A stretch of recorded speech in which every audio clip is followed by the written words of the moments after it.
Surat Udhna murder કેસમાં પોલીસે 3 આરોપીઓની ધરપકડ કરી છે। મહારાષ્ટ્રથી આરોપીઓની ધરપકડ કરી લેવાઈ છે। 18 મેની રાત્રે ભાજપ કાર્યકર્તા યુવકની હત્યા થઈ હતી। જૂની અદાવતમાં તીક્ષ્ણ હથિયારોથી હુમલો કરવામાં આવ્યો હતો, ત્યારે મુખ્ય આરોપી મિલિત કોળી સહિત 3 શખ્સોની ધરપકડ કરી લેવાઈ છે। આરોપીઓ ગુનાહિત ઇતિહાસ ધરાવતા હોવાનું પણ સામે આવ્યું છે। અન્ય 2 સહ આરોપીઓની શોધખોળ ચાલી રહી છે। ઉધના પોલીસે વધુ કાનૂની કાર્યવાહી હાથ ધરી છે।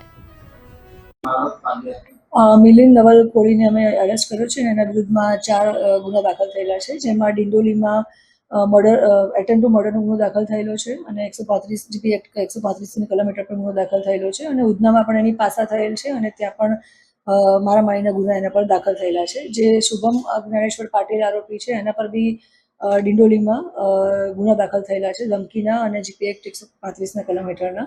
જે રોહિત ગૌતમ સોનવણે છે એના ઉપર પણ ડિંડોલીમાં 323નો ગુનો દાખલ ઓલરેડી થયેલો છે। જે કિશન છે એ કિશન ઉપર પણ પાસાની પણ કાર્યવાહી થયેલ છે, પાસામાંથી છૂટીને આવેલો હતો અને અલગ અલગ 19 જેવા કિશન ઉપર ગુના દાખલ થયેલા છે। કઈ રીતે આ લોકો ફરાર થયા?